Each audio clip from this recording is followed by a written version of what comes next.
All Pass Wednesday here on SDH. Sorry about 906. Computers are fun things occasionally. And trying to, all right, so I guess I'm going to just go straight into opening kickoff. Brought to us by our friends at Kickoff Coffee and kickoffcoffeeco.com. I'll give you the QR code coming up here in just a sec. And obviously what you do when you go to Kickoff Coffee and kickoffcoffeeco.com, you buy out the store. And then you buy out the store, and then what you do is you do it at 15% less because you use the code soccer down here 15 when you're done. You hit that QR code and you start your day with Kickoff Coffee and kickoffcoffeeco.com. All right, now, question to the floor.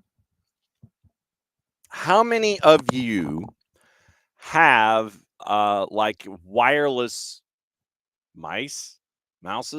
I'm just going to go ahead and say mice just because mice is the plural of mouses. So the reason I ask is this. Because, and I'm not Jason. Jason was on late last night doing AST. So let me fix that too. I always kind of forget what it looks like. Anyway, okay. So the way that the setup is here in Office HD is that because of all of the typing and navigating and things and the possibility of having 3 computers up at once, you know, I've got to have wireless capabilities down here. The wireless is fine.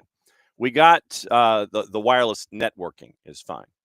We got a new setup here where the boss works 2 floors above when she's not. She does like 3 days in, 2 days here. And when she's here, she's 2 floors above, and the head end of the Wi-Fi here in the house and in the office is down here. And so she has a devil of a time trying to get things squared away.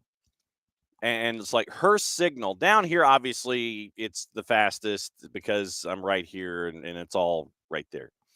So she's 2 floors up, and she has times where the Wi-Fi will just completely and totally conk out. It'll go down to like 2 bars. She won't get any service. And literally, it's because this house is so old by, comparison construction standards for subdivisions, it is an older house. And so because the walls are so thick, it is an opportunity for the boss to have issues when it comes to getting the actual signal.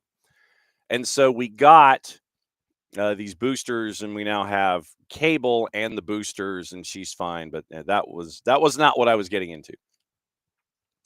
When it comes to having to navigate down here, I've got wireless mouse, and it plugs into the hard drive here on the computer because my setup, for those of you that don't know, is studio camera here, setup here. I can look at things this way, but I've got the laptop over here. I have laptop number 1 off to my left at about 10 o'clock. And then I have laptop number 2 over here when I really need it in emergency situations. I've got it over here, like when we're doing matches remotely. I'll fire this one up as well, and it's off here at about 9 o'clock. So there are times when the computer, the hard drive, goes to sleep, and you've got to turn the computer on. You've got to get everything going. And what I try to do to activate the Wi-Fi mouse or the wireless mouse is, you click the mouse and it gets, running and everything. And you hear the hard drive kind of wake up and everything. There are some mornings where, and I don't know why this is, I check batteries and I make sure that the wireless ports are, clean or whatever they're supposed to be and all that kind of stuff. So there are some mornings where, and I don't know why this is, where when I'll hit the wireless mouse to get things moving, it'll fire up the computer, but it won't register in the monitor the HDMI port that I'm trying to use so I can see what's going on here in front of me. So there are those wild mornings occasionally where you'll see me off here to the side and you'll see me like looking down. That's when I'm having to do the show off the laptop until the computer warms up. That's what I had the question about this morning. Do you guys have the same issues if you have wireless mice and try to fire up computers with HDMI ports and imports that are used in monitors and things like that, because I was just trying to figure out if I was by myself in this, which would not surprise me. But I was wondering if I was by myself when it comes to wireless capabilities and having them wake up, but not wake up in a timely fashion every single day. Because traditionally, when you come charging into the office and that's when you need it the most, is when it wants to cooperate with you the least. And so that was why 906 was 906 this morning, was because it was another element in Wi-Fi where I had a question and trying to figure out, okay, is the Wi-Fi working? Is the wireless transmission working? The Wi-Fi is working fine. The wireless transmission from the mouse to wake up the computer. And then when the computer updates itself in the overnight, you're trying to sit there and go, okay, what did I miss out on? And so it was updating things and trying to make sure that it was awake. And like I said, I'm just trying to figure out if I'm by myself in this. It would not surprise me if I am.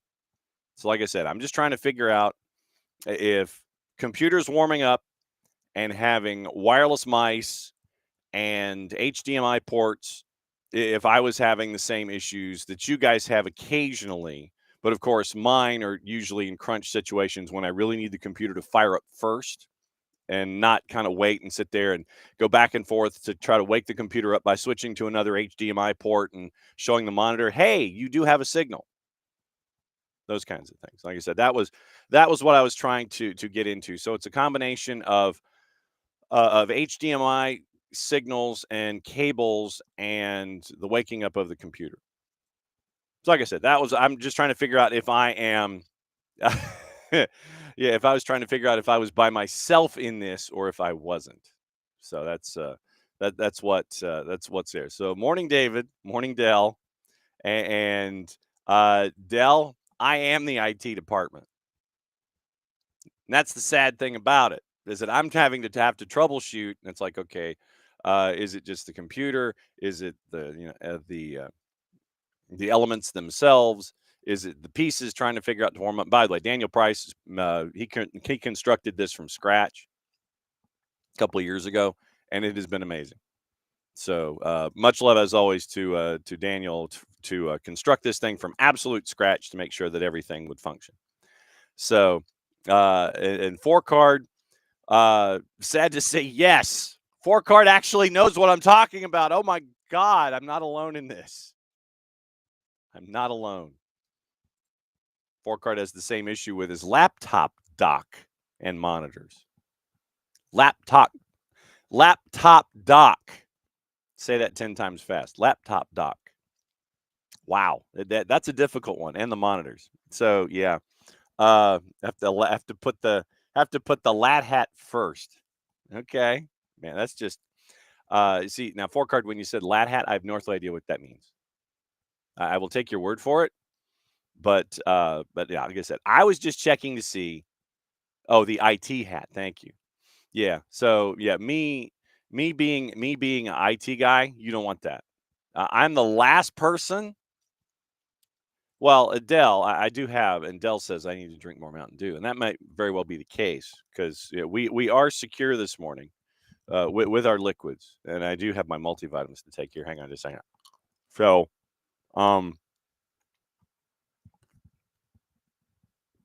2 down, 1 to go. So,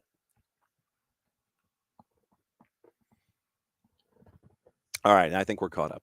All right, so that's all there. All right, we got things to get into.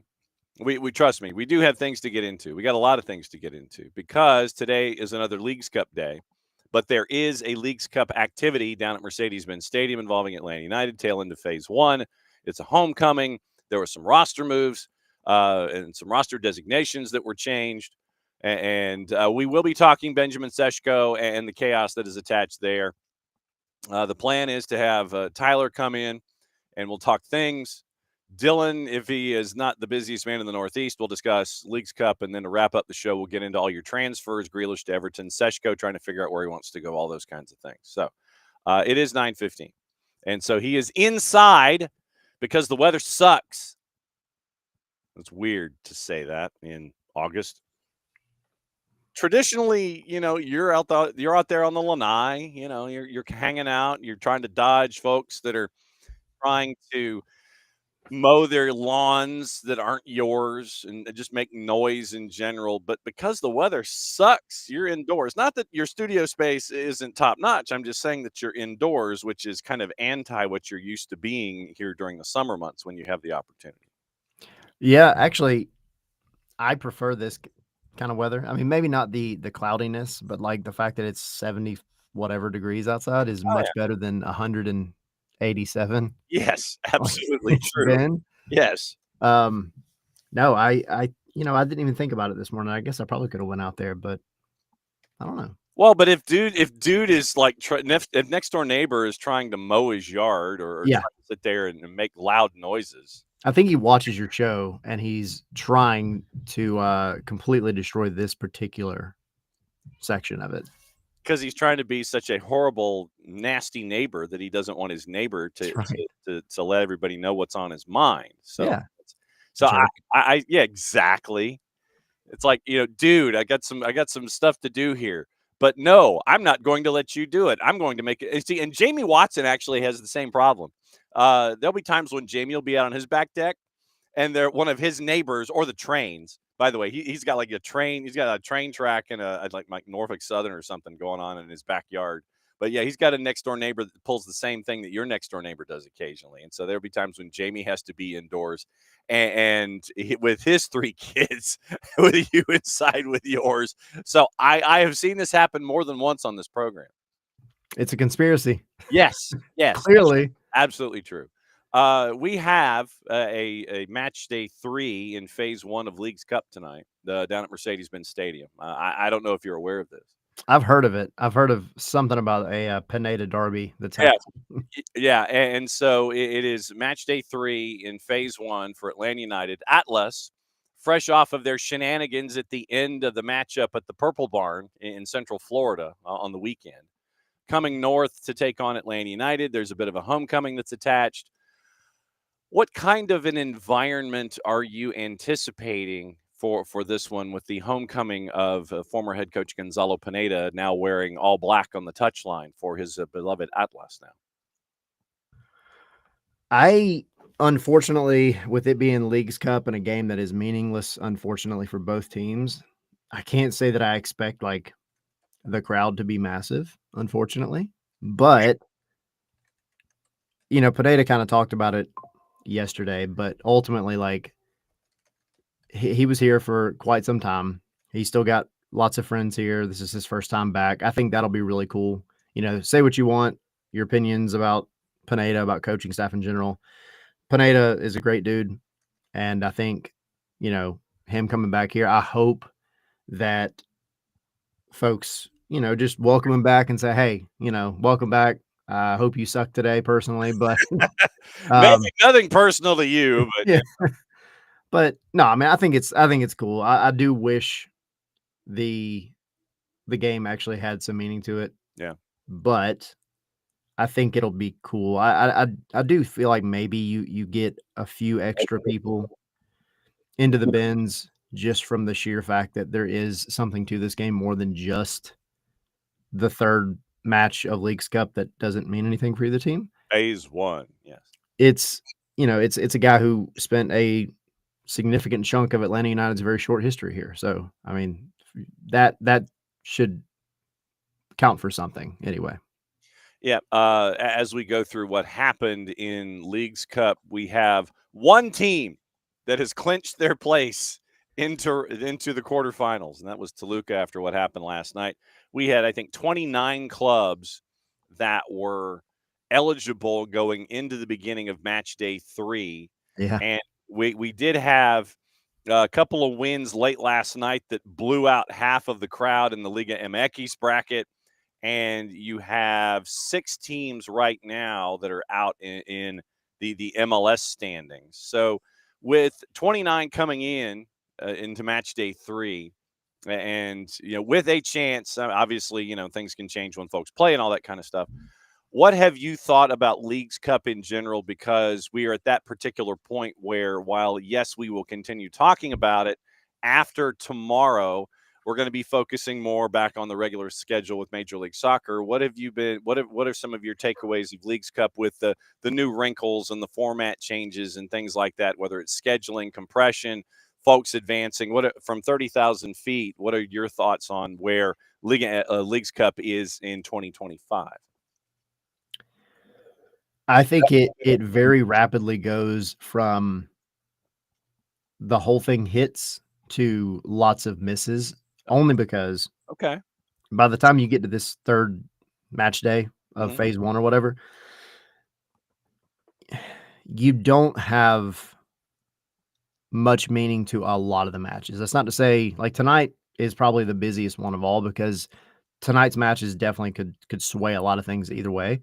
But, like, I think you run the risk of possibly too many teams getting to that third match day and saying, Kickabout. yeah, what are we doing? Yeah.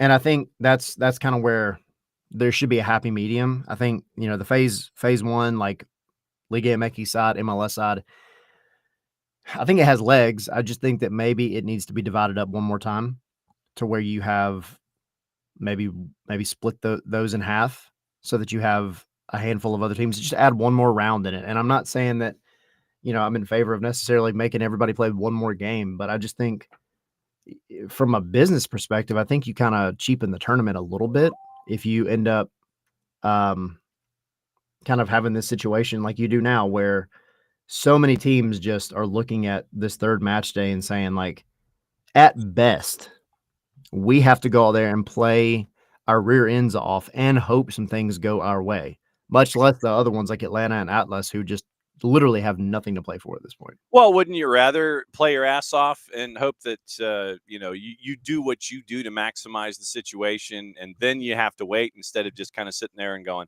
yeah, I don't know, and then kind of going like a C+ out there, and then seeing would you? I would think that you'd rather have an A+ effort from your club to carry momentum into your next league, whenever that is, and instead of just kind of sitting there going, okay, well, what do we do? What's the math say? And then try to figure it out. I would want to try to build as much momentum for as many competitions as possible, I would think.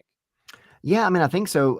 But then I guess my biggest wrinkle for that is you're still on fixture congestion. You're going from Wednesday to Saturday, Mm-hmm. and that's after last Saturday and last Wednesday, and I think the Saturday before that. So it's like you just have so many games right there in one time. Now, if there was, you had the 3 opening matches of Leagues Cup, Right, and then there was a week off, then I could see, teams just saying, all right, chumps, let's do this. This is our window. chumps, That was my World of Warcraft reference for the day. chumps reference. Yeah, chumps. But if it's just a week or whatever of 3 games in Leagues Cup, you got to go in, you got to handle business, and even that third match, we know whether we're in or out of it at that point. We need to use this to build momentum and not kill ourselves before a match 3 days away. Then I could definitely see that. But I think it's just everything else as it stands right now. Like, there's no reason to play anybody and risk anything at this point, considering that if something does happen, you have a game in a couple of days. And that's, now I'm speaking largely from an Atlanta perspective, where you have, 2 center backs who are coming off of injury. One can barely play 60 minutes. The other one is working his way back, but he's still not fully fit. But it's every team, I think, like, you're just kind of struggling to, I think, maximize all 3 matches at this point. You look at the other tweaks. It's now 4-4, and I know that has garnered a lot of the raised eyebrow. The people's eyebrow has come up with only 8 teams advancing. I know that much like what we see in this particular part of the planet in months coming up, leading to playoffs in December for the different kind of football that we're experienced to. You're kind of looking at, yeah, okay, it's 6. It's 4. I think we might be happier with 6. We might be happier with 8 advancing on each side because of the number of folks that are not making it through. Are you happy with the 4-4 to make 8? Do you want 6? Are you anticipating people complaining if it gets to 6 about it not being 8 because team number 7 is going to be bent out of shape? Where are you on the numbers in this when it comes to 2025? I mean, I think no matter what you do, Of course, people are going to be unhappy. Of course, yeah. I mean, well, welcome to postseason playoffs. Yeah. I would not be opposed to. I think the 6 and 6, excuse me, is a good balance. Yeah. I think 4 is a little too harsh, and I'm not saying that necessarily from a my team didn't make it Then perspective. win your games, sir. Yeah, exactly. I think for me though, it's just again, you run that risk of you market this as a MLS and Liga MX tournament, and I mean after the first phase, like that's it for most of them, for the majority of them, like that's it. Like, what real reason does anybody outside of those top 8 teams have to tune back into Leagues Cup after it disappears for a short time and then comes back? I think that's where, I'm all for a good soccer match. I am a sicko. I love it. Look at what happened with Montreal and Pachuca last night. Like, you got some fun stuff going on, but at the same time, like, I'm not gonna necessarily go way out of my way to watch a team if I've got something else going on when it's a tournament that has started and then went away for a minute and then came back, and none of the teams that I necessarily quote unquote care about are in it anymore because there's just hardly any left at that point.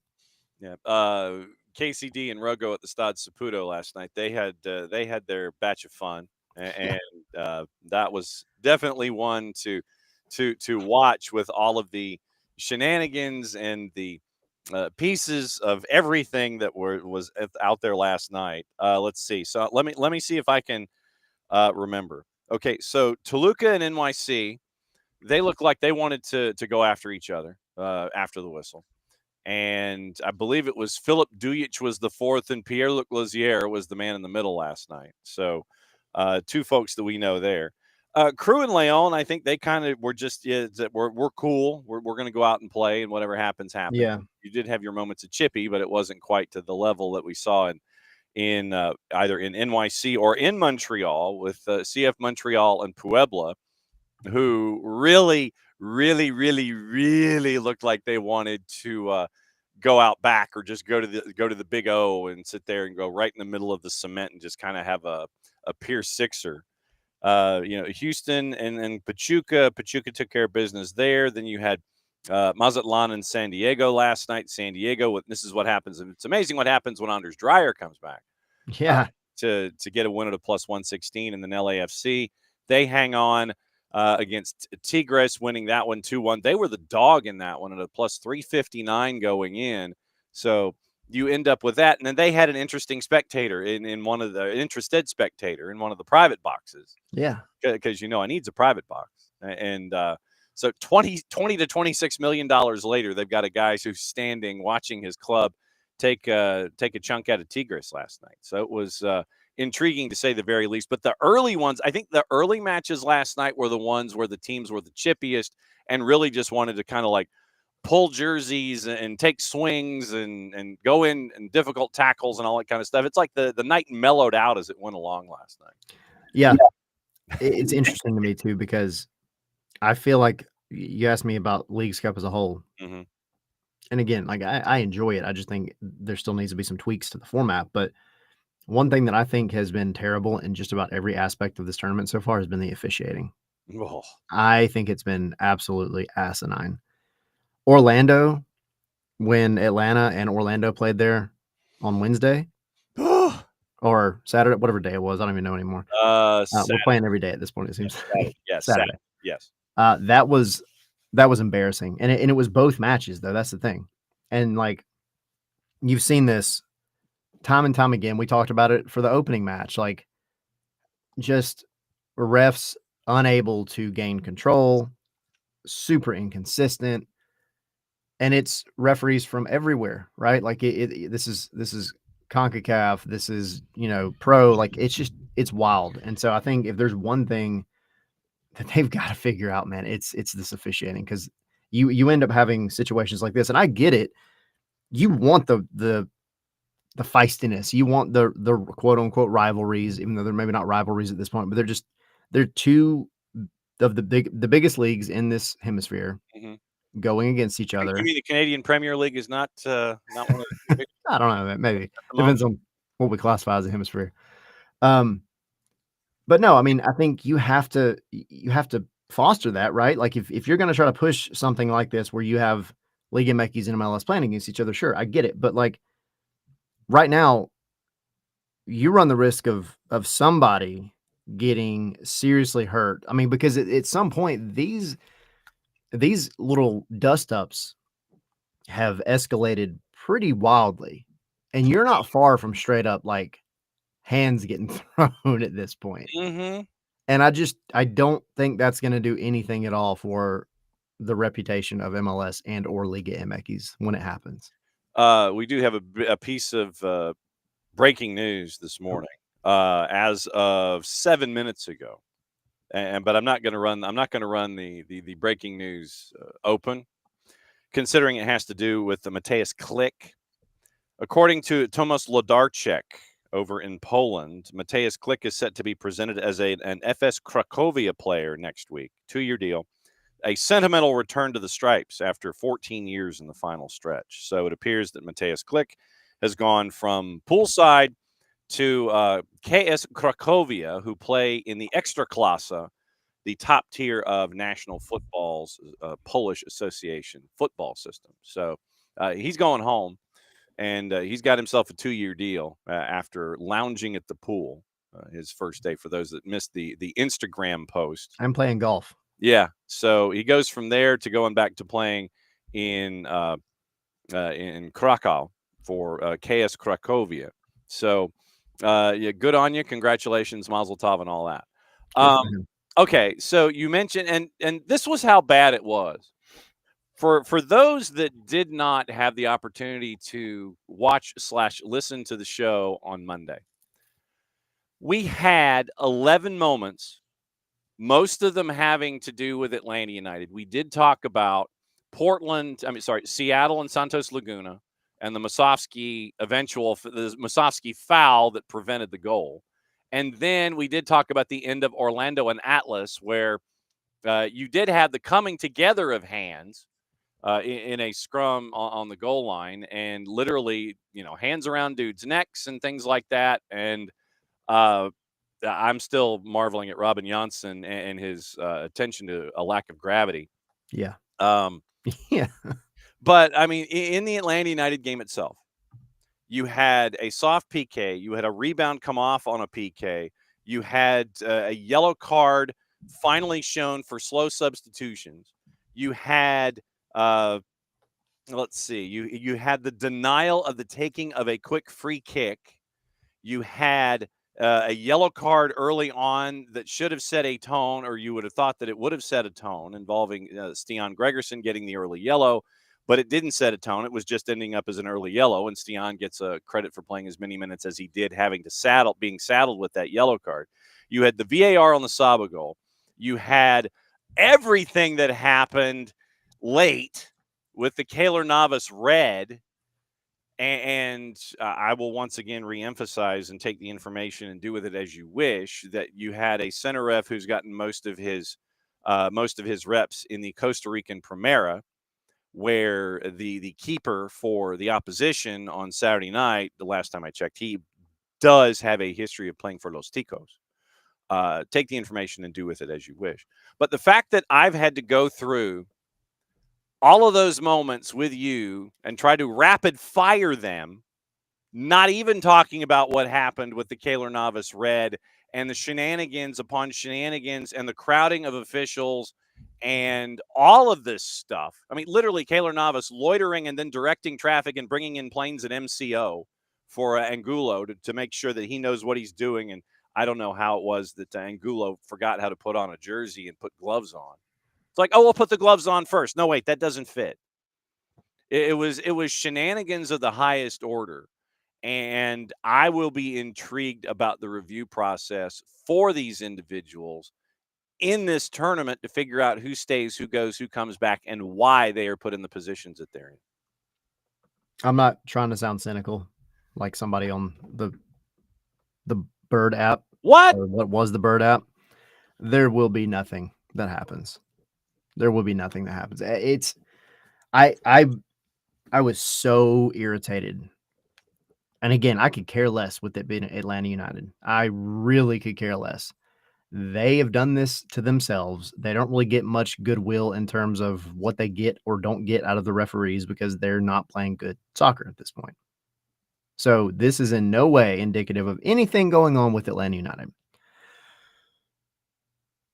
But screw the ref, screw Keylor Navas. And I went off on a whole tangent that Sydney clipped and put up on YouTube the other day. I was so irritated. I think, like, look, I guess, as a player, if you're allowed to do it, do it. We always talk about Atlanta United needs to delve into the dark arts a little bit more, and I think they should. Keylor Navas did exactly that. He was given an inch and then took a mile, and then he was given another mile past that. That's the thing. But in international competitions, literally, you find that edge. I mean, in MLS, you find the edge. You find out where the edge of the cliff is with the man in the middle. You go to the edge, and then you try to figure out, okay, who else can go to that edge, whatever the edge is. You're sitting there, and you're literally you're testing those limits, and the fact that Keylor Navas found the limits, exceeded the limits. I mean, he slammed it into fifth gear and hit the nitrous button. Yep. And I mean, it was stunning to me that this was even allowed, A, and then the level of which it was allowed, B, where it's like, bruh, you're not supposed to, where Brad Gazan has to be the traffic cop in all of this and try to encourage Keylor Navas. You need not be here, sir. Yeah. And then C, that the time wasn't even kind of added back. It's just like, it's so pathetic. It's almost funny. as a, and this got brought up with Miami a couple of days ago as well. Like, you have referees who, of whatever nationality that are officiating certain matches. And I get, like, you can't just based on one player go and remove somebody from officiating that entire match. But that seemed to be a lot of favoritism. I mean, you get a straight red, and then you stand, and I can get this. All right, you stand there and you watch. You and everybody in the stadium are looking down to the left where that big TV is at the Magic Kingdom Stadium, and you're looking at the replay, and you're chatting with the ref and probably mumbling some things in his ear, and he's probably like, "Yeah, man, you back home, this is how we do it. You know how it is." Like, cool. And but then you say, "All right, but it's a straight red. Like, you got to go."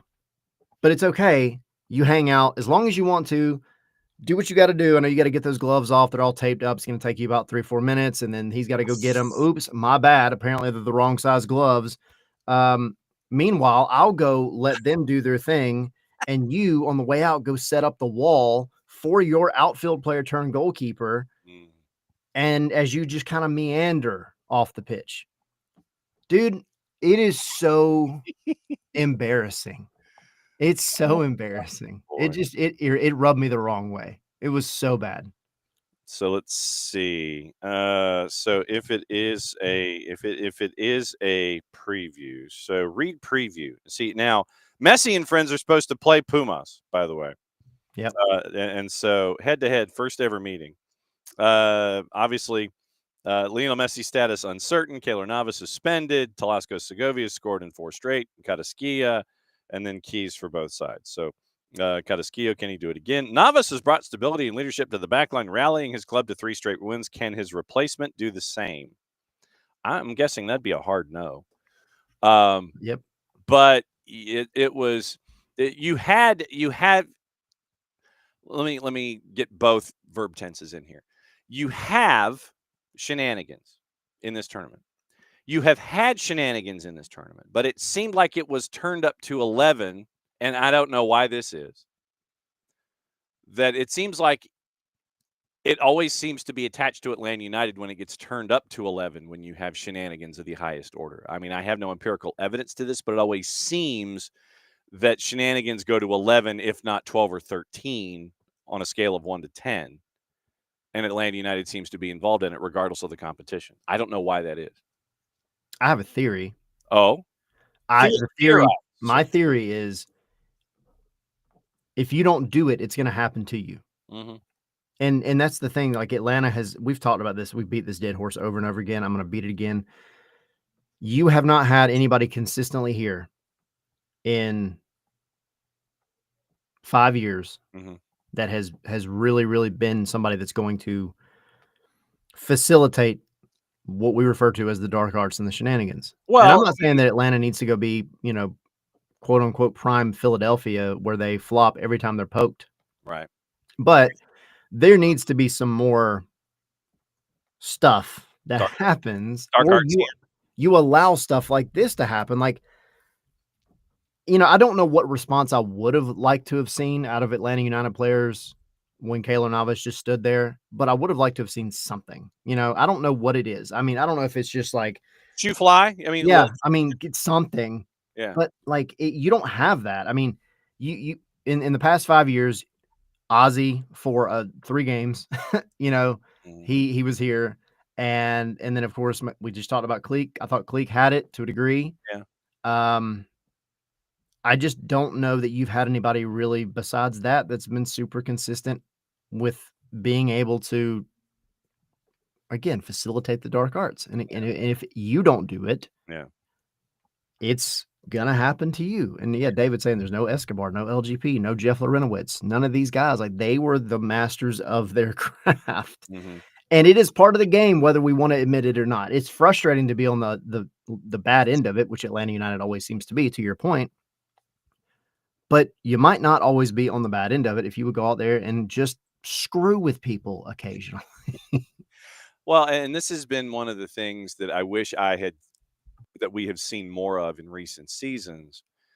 And we've seen it from the homegrowns. And it's the emotion that's attached to the crest.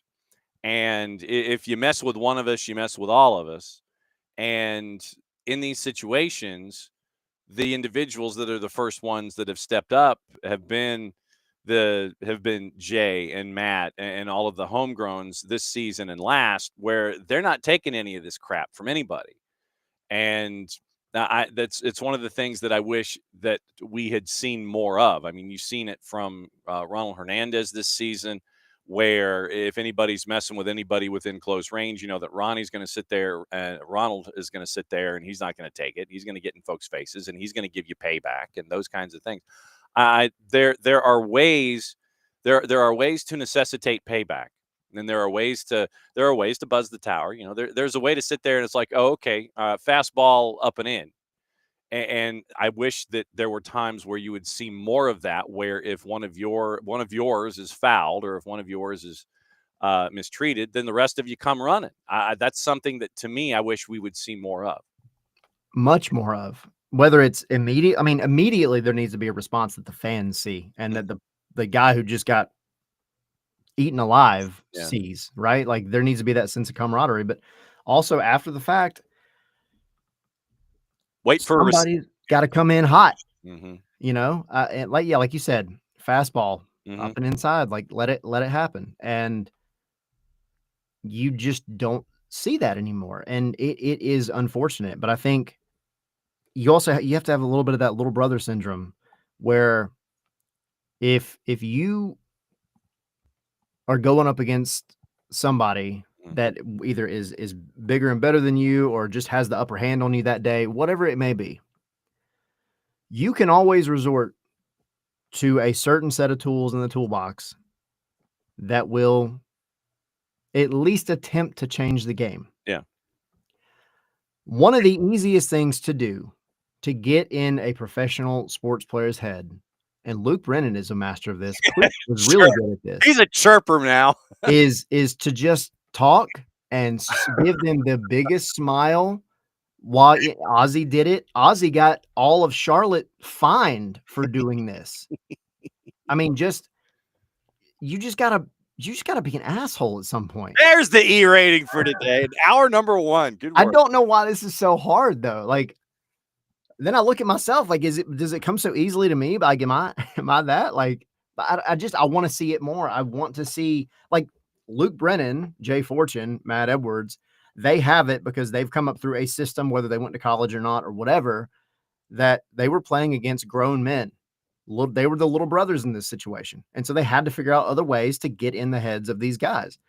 And you've got and they play for the badge. You hear Luke Brennan talking about it in the locker room, how much he loves this freaking club. Those two things combined, they will get you more than most talent any day of the week, because you just go and you're locked in for 90 minutes. And you don't see that out of a whole lot of players when it kind of seems like, and I'm not, again, motivation, this is their motivation, but it seems like sometimes they're not playing for the badge. And whether that's just from how bad the season's been, whatever the reason is, it doesn't matter. But like, you don't see that out of those young guys.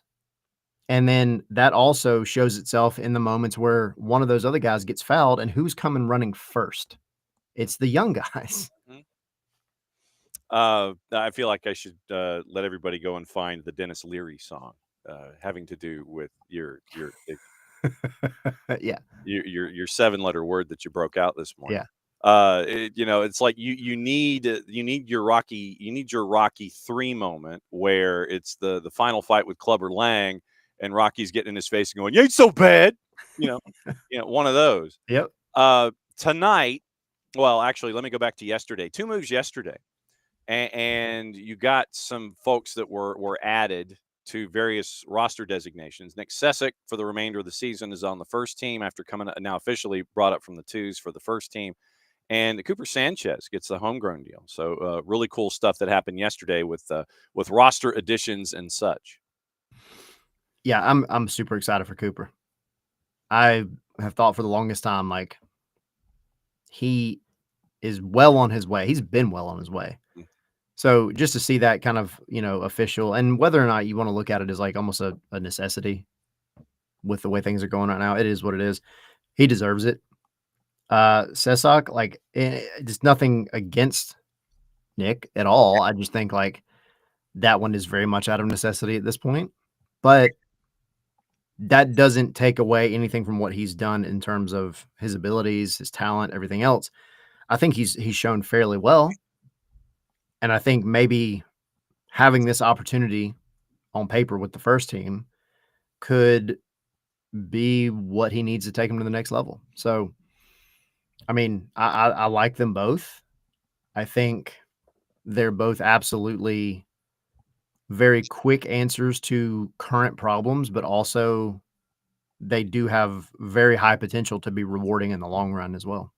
And with Nick specifically, I would go back and have folks go back and catch up with the feature that Maddie and Jason did with Nick, and kind of go behind the curtain a little bit with Nick. And Nick is one of those guys who is one of those folks that's not going to take any ish from anybody. Yep. And so we've seen that in limited duty, obviously, for those that have just seen him in the first team, but we've seen it with the 2s as well, that Nick is not going to take any ish. And so carrying that attitude and carrying the desire and what he, and obviously the time that he spent down with Messi and friends, Chris Henderson knew that. And so that's why you brought up Ryan Carmichael and Nick Sessick to be a part of things with the 2s and the development. But to see Nick take this next step and be rewarded with everything, it's going to be interesting for the remainder of the season. What kind of a lineup are you anticipating tonight? Well, but I mean, it can go one of two ways. I mean, you can have, because you have the travel coming up, you're leaving the contiguous 48 states on Friday and heading to Montreal, PQ, Canada. And it's one of those where, do you start your starters, give them 45, kind of kick the tires just to keep the engine warm, then you make your wholesale changes starting at the intermission? Or Do you have them on and flip things to have them do 30 at the tail? What are you anticipating lineup wise? I would imagine that come whatever time they decide to drop the lineups, because Leagues Cup has been really weird. Um, I think some fans would probably be upset in the sense of like, why are we playing our starters? But I do think some of the starters start. Yeah. So if I got to take it from the back to the front, I would Sure. say, Give me an XI. yeah, I think I would like to see Jaden Hibbert, because there's no reason for Brad Guzan to play in this match. Yeah. Like, he's got a broken face still. Like, there's no reason to play, man. Like, you're good. You can miss one game. The Hamburger night off. Yeah. From there, I think you see left or right. Oh man, I'll say right. We'll say Sesek. Okay. And left Stian. Okay. Right. This might really piss some people off, but right, I'm gonna say Brooks Lennon. Okay. Left Chankwi. Okay. So so you've got DCQ, Stian, Nick. Yep. And Brooks. Okay. And then in front, Riley. Okay. Muyumba. Okay. All right. And the three in front of them. Yep. I'm thinking, let's see. And I think, again, to start, because I don't think they're just going to completely remove them out of the lineup. I think you still have Alexi, Saba, Miggy. And then you go Jamal or Latte Lot. I think Jamal, actually. Okay. And then obviously folks filling in space for your game day coming up tonight. Yep. And in this one, just for the sake of the juice boxes, right now, Atlanta is favored on the minus side at a minus 102. And it is Atlas at a plus 231, and your draw is a plus 277. So looking at the preview, according to our friends at Leagues Cup, first ever meeting, let's see. Main storylines, they mentioned Gonzo, Uros Djurdjevic, joint third top scorer in Liga MX, still looking for his first goal in Leagues Cup. Diego Gonzalez, 1+2 in 3 Liga MX matches, on loan Paraguayan. Also Camilo Vargas and Robert, back from early season injuries, ready to make their impact as Atlas continue to focus on improving defensively. So that is the preview from the league as from the tournament as they get ready for the matchup with Atlanta and Atlas tonight. So intrigue on a bunch of different levels, obviously, with what happened with red cards and such. Folks are going to be missing for Atlas, and it will be an interesting environment with Atlanta United and Atlas tonight.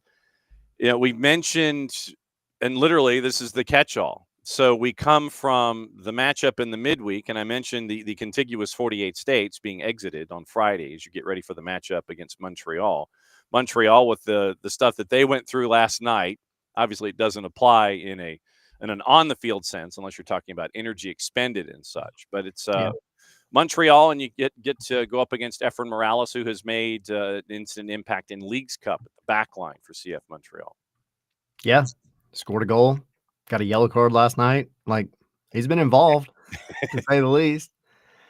I think you've got to come back, and a lot of the people that are like, whether they're commenting over on scarvesandspikes.com or like in the Patreon or just on social media, a lot of kind of what I've seen people say or heard people say is when you get back to league play, these final, whatever it is, 10 matches,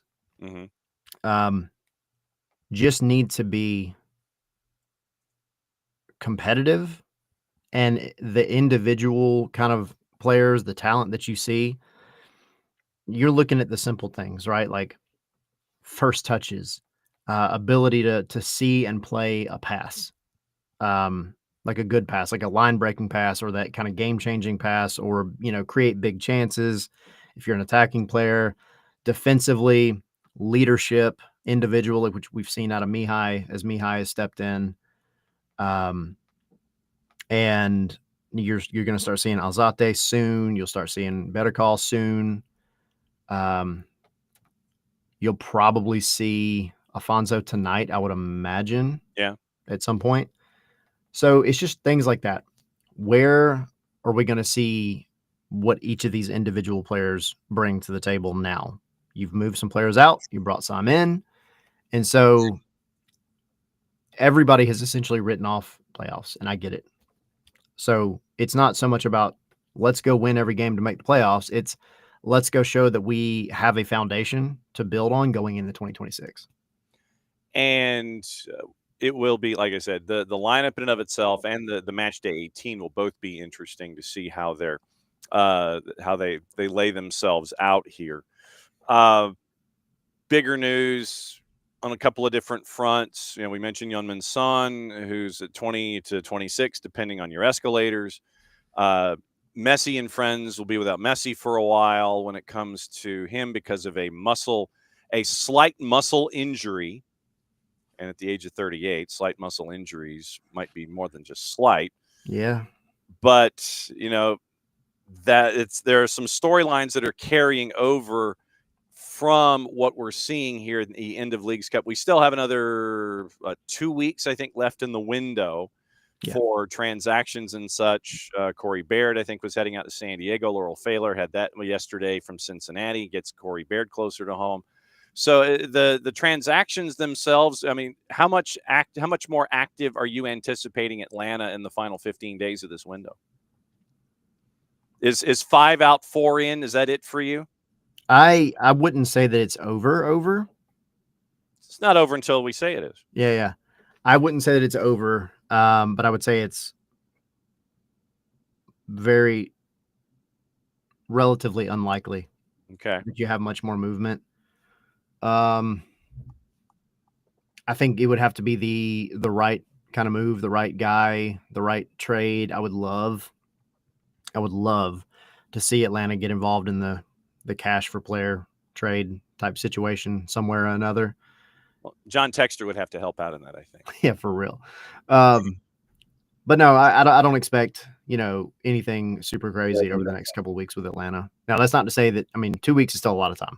So just because we're saying that now doesn't mean we'll be saying the same thing next week. You never know who might pop up.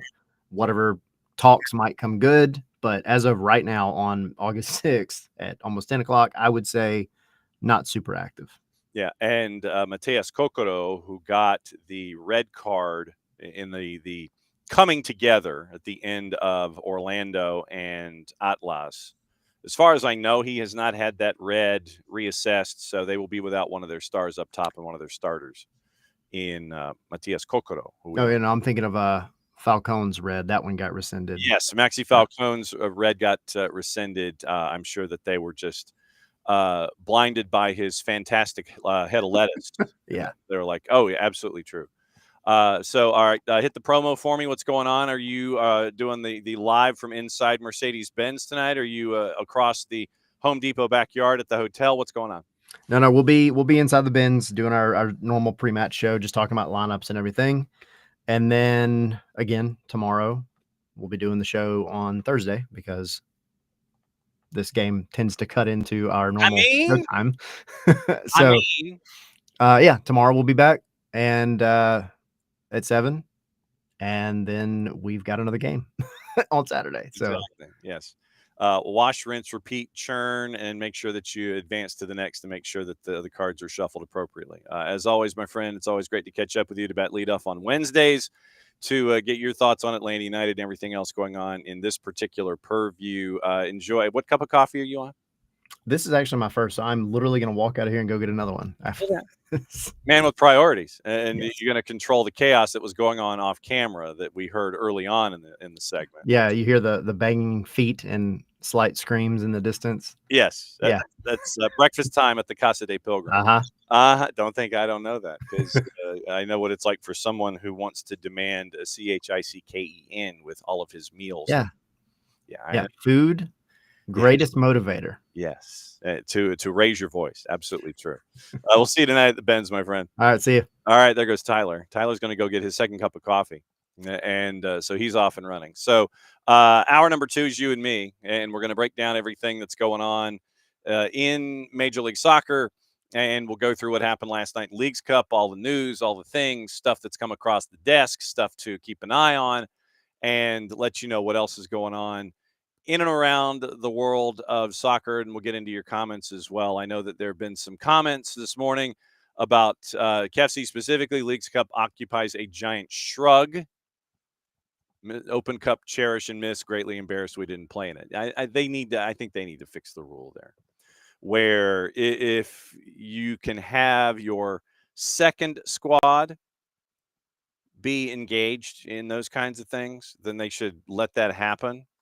And that goes into the notion of the idea of player movement, where if you want to send somebody down and it's not a complete and total screw up of your first team roster with first team matches that you have to play during Open Cup, then let them do it. And that is another one of the elements that we have where roster rules in general, I think, need to be looked at, where treat it like the NBA and don't limit yourself. If it's a 10-day contract, great. If it's a 14-day contract, fantastic. If you sign somebody and you keep them up with the first team roster for the rest of the year, fantastic. But don't limit yourself to only a handful of call-ups. And then from those call-ups, you can only activate a player for a certain number of activities.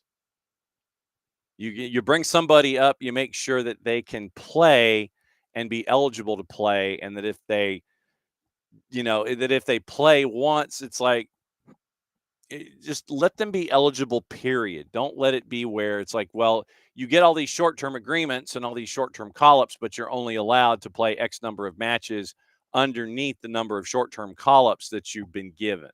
So for me, that's the larger element in the roster allowances, shall we say, when it comes to constructing your game day rosters. Just let them play. So, it's if there's a way for a second team to be a part of Open Cup, then you should find a way to make that happen and not penalize the clubs that can play that aren't in other competitions for one reason or another. Then you should have your second teams find ways to be able to be eligible in this tournament. And that's a discussion to be had with U.S. Soccer. And where construction is concerned, the short-term agreements, I get it, but don't penalize the player and don't penalize the call-up and restrict the number of short-term agreements that you can have with a player. You call them up, you call them up. If they play, they play. If they don't, fine. Don't penalize them when they do play, and don't penalize them for being good or being in a position of need when it comes to the short-term call-up. So there are some roster elements and eligibilities that I would wave my hand at and go, could you please look at this, sir? So that's just something that has stuck in my head for quite some time. So we go from talking about Leagues Cup to Open Cup to roster construction. Welcome to Wall Pass Wednesday. Let's see what else is on the board. Right now, David, it's just that one suspension. It is not. There has not been. And let me check my notes. By the way, let me check my notes. And it is. Let me see here. Hang on just a second.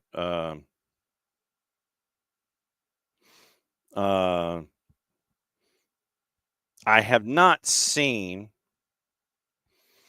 anything with Keylor Navas getting an additional match or two or what have you after the shenanigans. Literally, I have seen nothing attached to anything and everything that's going on. I've just seen that read, and that is it.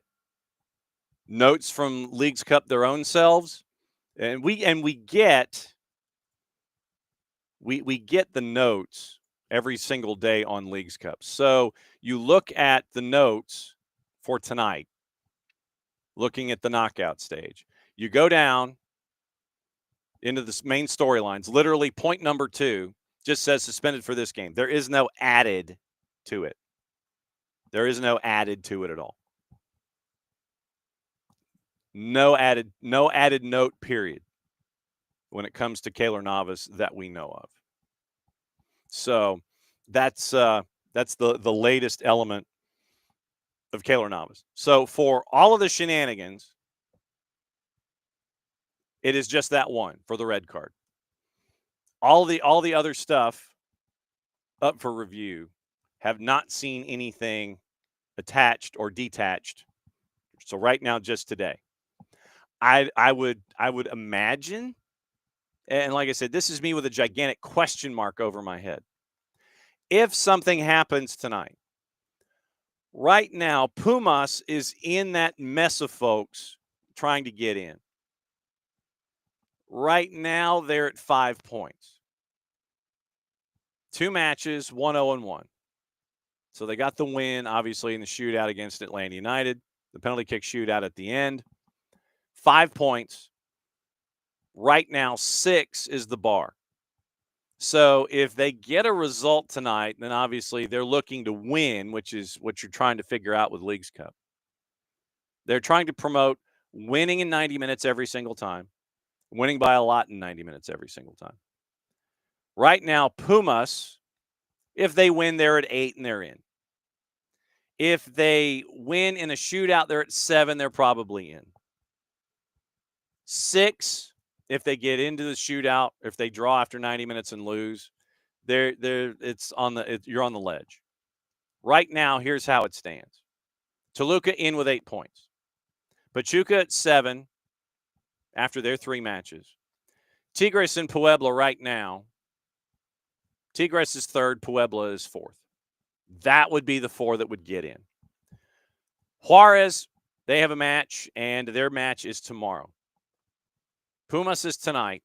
They're both at 5 points. Mazatlan, with the loss last night, 2-0 loss, they're out at 5 points. So the team currently at number 7 in the standings, out at 5 points.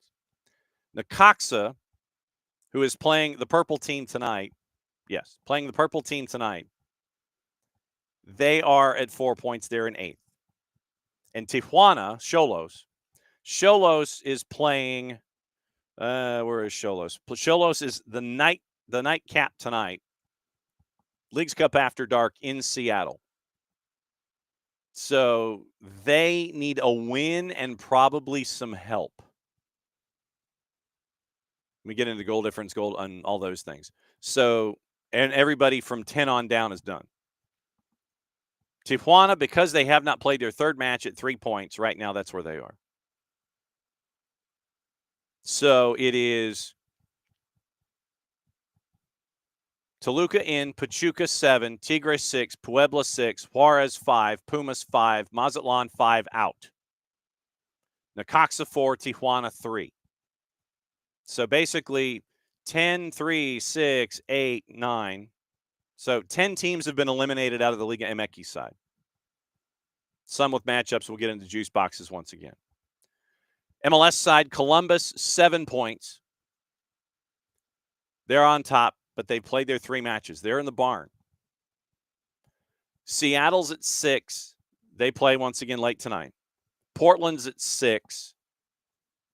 And Portland is where? Portland. Where is my Portland? Playing Club America tonight, 9:40. Portland 6, LAFC 6. LAFC's in the barn at 6 points. All right, now that's your 4. Messi and friends are at 5. They get a result. They're probably in. They win in the PKs. They're probably in. They win. They're in. 5 points. They're the only team at 5 points right now in 2 matches. Now, here's where the fun starts. Minnesota, LAG, Orlando, Cincy, Red Bulls, all at 4 points. 5 teams, 4 points.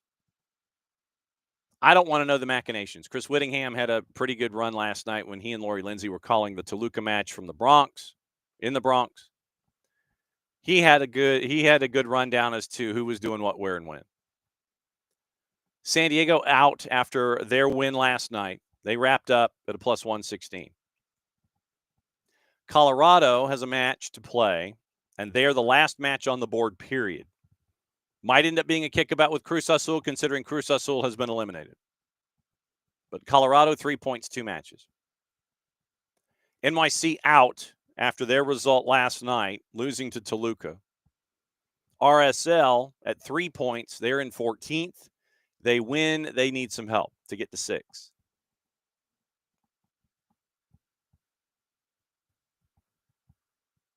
Out Montreal, Charlotte, Atlanta, Houston, in addition to NYC and San Diego. So 6 teams out on the MLS side, 11 on the Liga MX side. So that's what you're staring at tonight, just from a mathematical perspective as to who's doing what where. But nothing extra on Keylor Navas.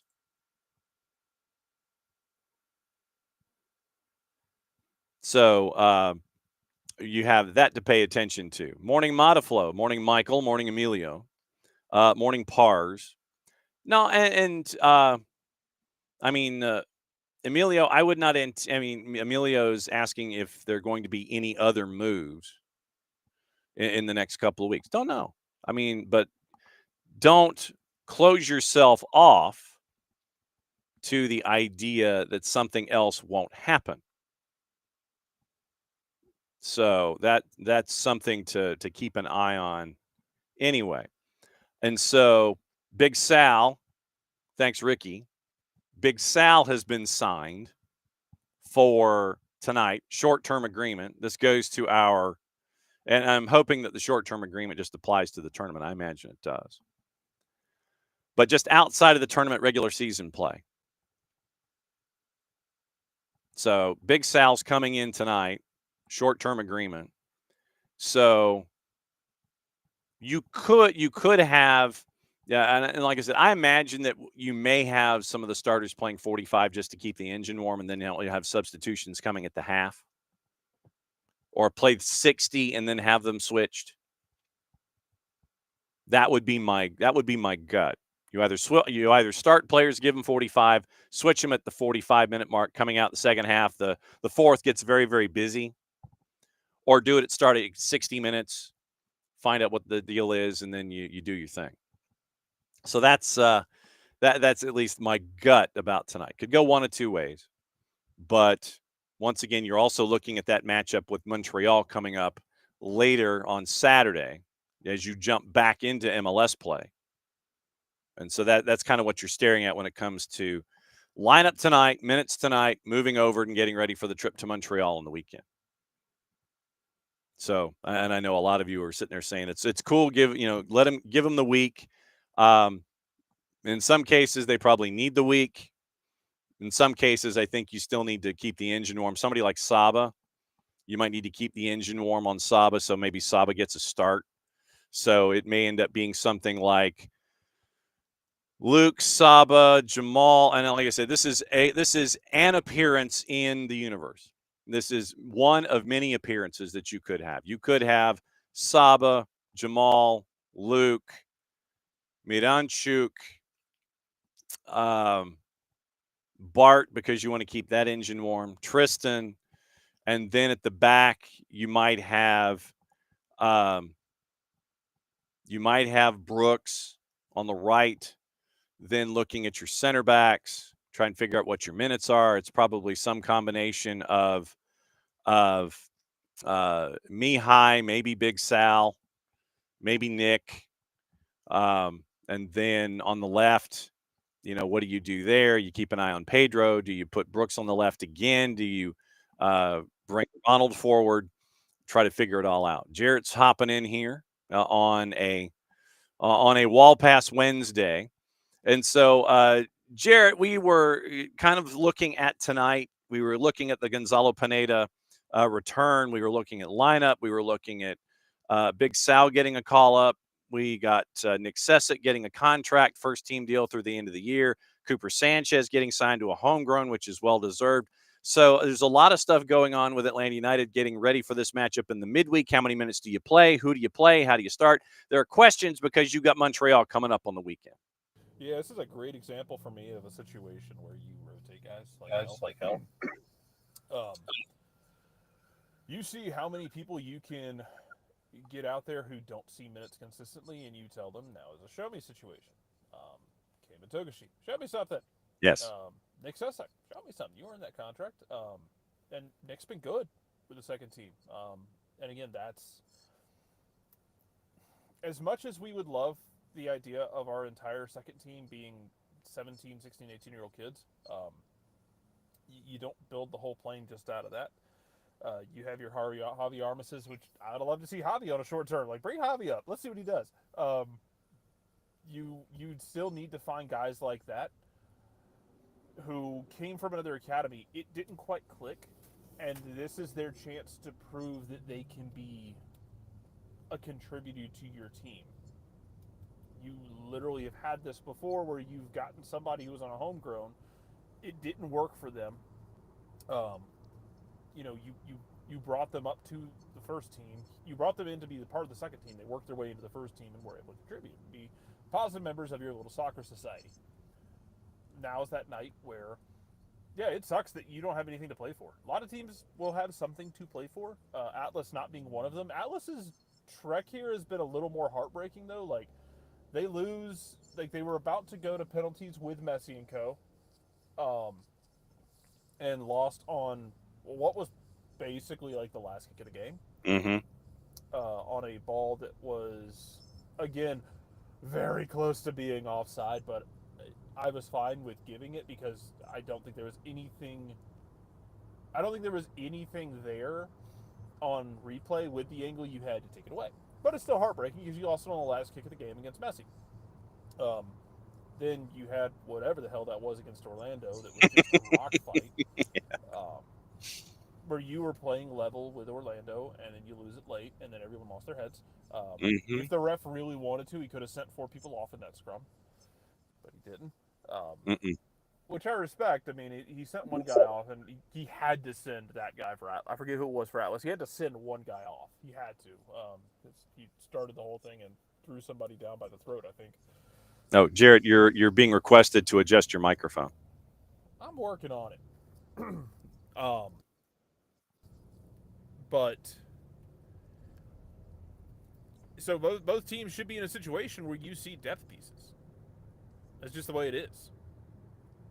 I mean, rotate guys because you have Montreal this weekend. It's a quote-unquote winnable road game. I would love to see it fully rotated. I'd love to see Jaden Hipper in goal. See some of the new faces on the back line. See Dominic Chankwi and Nick Sesek. Just go for it. Just go all out, bud. Do it. Yeah, it will be, like I said, it will be intriguing in the very least to see what the rundown is going to look like. And I mean, you could seriously, and Ricky has posted one version of what it could be. I don't know if you go this deep. What was his version? Okay, so his version, literally, it was. Hang on, let me see if I can find his version because there are a lot of names that he put. Okay, so here's Ricky. Ricky has listed Luke, Will, DCQ, Hibbert, Cooper, Will, and Ashton. I don't care. So he just named 7. I don't care. That's what he's staring at with that roster. Yeah, and you were louder with whatever button you hit the last time. Okay, fine. Yeah, man. Like, again, mix up your back line. However you can. You don't have any center backs right now. Play Nick and DCQ. Yeah, go with Will and Cooper in the midfield.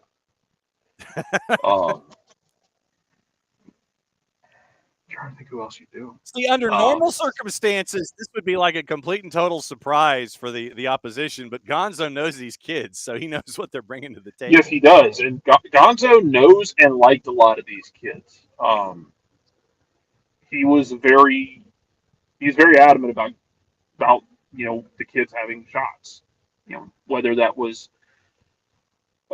working with the first team in game or just in training. And plenty of the kids do it under Roddy Dowell too. But different coaches see different players differently. Yep. It's just part of how managers see players and how their game model works and what helps them and what doesn't. Yeah. Yeah, he's going to know a lot of these kids. It'd been funnier if Noah was still here because he really loves Noah as center back. Noah but- and yeah. I mean, you start Luke. Start the new cat for Miami if you can. I don't know. Leo Alfonso, yeah. Yeah, Leo Alfonso. Do that. Why not? Yeah, you can get weird with this. It's okay. You're allowed to get weird with this tonight. I would be interested to see, and anytime Burger talked about it last night, and we talked about it a bit. I'd be interested to see if they would expand out. Ricky, don't talk about Alan Carlton. It's too soon. I don't know why Alan Carlton left. I don't know if that was a personal choice of his or if he was told he didn't have a future here. I don't know why, but it still hurts a lot. I'm still mad about it. Yeah, and now he's scoring. Now he's scoring in Hunt Yeah, City. Dude, he's scoring at Hunt City at will. I'm really pissy about this. I don't know whose decision that was. Yeah. And I preface that by saying the general consensus, and we do this shit in college football too. The general consensus seems to be that when an academy player leaves, it's someone at the academy was dumber than a sack of hammers or doesn't know what they're doing. And I don't know that that's the case because I don't know if Allen, decided he wanted to go strike out on his own and, had connections at Hunt City and felt like that would be a good, comfortable place for him to thrive. And if that's the case, give him all the credit in the world because he nailed it because he's thriving in Hunt City. So if that was his decision, then kudos to him for nailing it. But we do this shit with college football too. When we talk about recruits and we talk about incoming 4 and 5 stars, we do the same thing with the academy, and it is exhausting in that we just determined that anyone who leaves the academy is destined to become God themselves on the field, and that it's an absolute abject failure. Shut everything down, and let's build all the straw man arguments we can about whether that guy should have left or not, and how it's a failure of everybody to let that guy leave when you literally cannot keep hold of everyone. And it sucks. Because there have been a number of guys who have left that academy who I did not want to see leave, and I hope one day come back. Brendan Lamb was one of them. Yep. Brendan Lamb went up to, I think, North Carolina or Charlotte. Ended up going to college, and I think he'd still be eligible for homegrown here if he wanted to, or he could go into the draft. You can't keep them all. And even the ones we keep, I lost track of how many times I saw people bitching about George Campbell left, right, center when he was being forced to play. And then he goes, you sell him to Montreal, you got a pretty penny for him. The long-term game of that one did not work out, but you brought in Louis Abram coming off of a situation where you wanted Louis Abram 4 or 5 years ago, you wanted him, and he wasn't available because his star was higher. And now you're in a situation where Louis Abram was cut loose. It didn't fit. And George Campbell's going to Europe. And that's great. I'm more happy for George than I am upset with Atlanta at this. Happy for the kid because he was very much a late bloomer through the academy. But when everyone's response to every single academy player is, I can't believe we let that guy go, you got to let somebody go. Now, sometimes you're going to make the right choice. Sometimes you're going to make the wrong choice. You made a choice, speaking of Brendan Lamb, when it was basically Brendan Lamb and Jay Fortune were in a rock fight every game, fighting for minutes to play next to Robbie Mertz and play next to Chris Allen and figure out that second team midfield. Jay Fortune ended up winning out the homegrown deal for that. And look what Jay's become before the Saudi Arabian national team decided to kneecap him because they were a bunch of bitches. Shit. By the way, Brendan Lamb's at UVA. Yeah, and Hars, that's the thing. It's great. I would loved Campbell. I would have loved to have seen him stay. And And there is also a world in which he doesn't hit the same peak here that he did in Montreal because he doesn't get the same minutes because Montreal is perpetually in a cycle of a rebuild and not the kind of rebuild Atlanta has been doing where Atlanta like reloads financially and goes for it, but like in the kind of rebuild where like we're gonna play the kids, kind of like what Philly used to do before Jim Curtin like really powered up and went to like Super Saiyan 2. Yes. But yeah, man, like it takes time to figure out some of these academy kids because like we're watching one of them right now, man. Like Gabriel Wise left Philly's academy and came here. Gabriel Wise looks amazing. Mm-hmm. Now he's got to build his consistency. Cooper Sanchez looks amazing. For the longest time, Cooper Sanchez was kind of behind Aiden Torres in that pecking order. Like, and this one's for Ricky. In the pecking order, he is approaching Kame. He's not quite to Popo, but he's getting up there, buddy. But Cooper Sanchez has done exactly what you want him to do. And he's done what you wanted Luke Brennan to do. He's done what you want a bunch of academy kids to do, which is, okay, you're doing well for the twos now? Okay, go dominate games. I want you going out there and, like, basically bossing games around week in and week out. And that's what Cooper Sanchez has been doing. And he passed Aiden Torres on that imaginary depth chart for me. Mm-hmm. And I think I did not expect him to do it that quick. Yeah. Quick note out of Columbus. Columbus have rejected the $3 million offer from Middlesbrough for Max Arfston. The crew do not wish to sell. That's from Tom. For him, That's from Ben Jacobs and Tommy Scoops with that one this morning. Middlesbrough was chasing after Arfston. And I thought Drew and Lagos would be running this team by now. Buddy, I thought Chris Goslin would.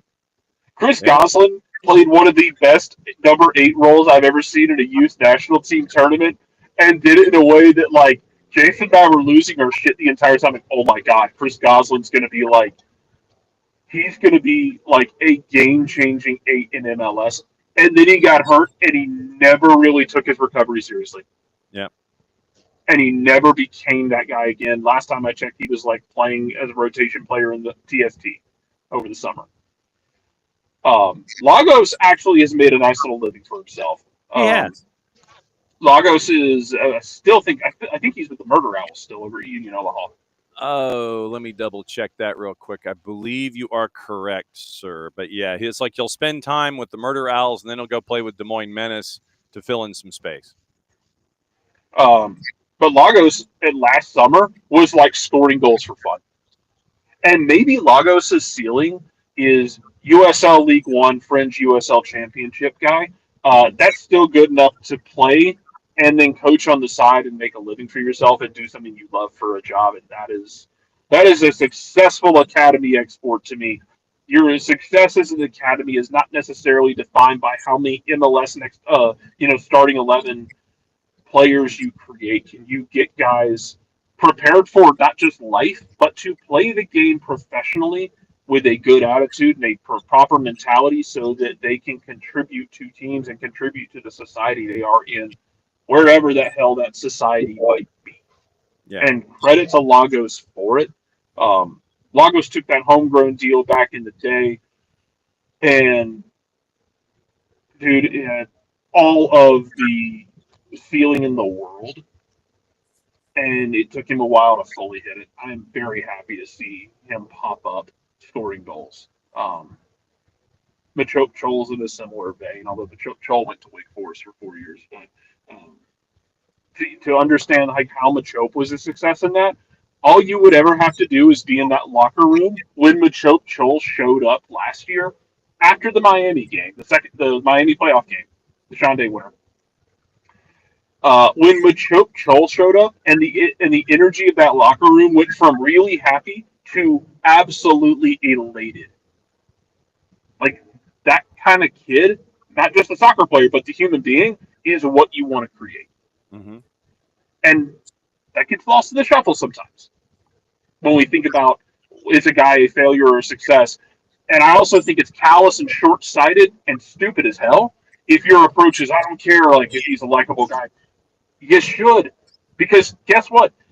outside of the 90 minutes to 180 minutes a week that he might or might not be playing competitive professional soccer, he still has to impact that locker room and that community in a positive way, both in that locker room and outside of that locker room as a member of society. How we groom and grow and develop people matters. Whether you care about that or not, whether you think that is short-sighted or naive, it matters. So great for Bishop in that was such a cool thing to see him come in last year when he's not on the team, but like he comes in the locker room and the atmosphere just jumps even more. Um, yeah, and beyond that, like also what we've seen from the academy kids this year that we have harped on, John, in how absolutely gutted they are when things don't go well because it matters to them. Where we've talked about it, and you will. I don't know for sure, John. I preface this. Let's preface this now. Yes. Bring out the lawyers. This is a matter of opinion, not fact. We're going to use our therapy words of I feel, or I think, without knowing for sure. I feel like a number of the players you moved on from in these last few weeks may or may not have been guys who lack the some bitch in them. Yeah. And you need guys with a bunch of some bitch. Mm-hmm. And guess what? Your academy kids had that, which is honestly why it hurts to see Ephra and Noah leave. Of Right. course, the Ephra thing changes when you find out from Chris that Ephra had actually asked for a move in January over the summer, so he could finish his semester at Georgia Tech, which he did. They found a place for him. And now we didn't expect Ephra to pop off the way he did in the last few weeks. Now, was there anybody backtracking their comments? Of course not, because we don't do that on social media. Why would we ever apologize for being jackasses? But I feel like some of that purge that you've seen on this roster was getting rid of guys who may not have cared about the badge as much. And hopefully that is a warning shot across the bow to anyone else who doesn't care about the badge as much. I will find you a home that is not here if you do not die for this shirt, because that's the way it should be.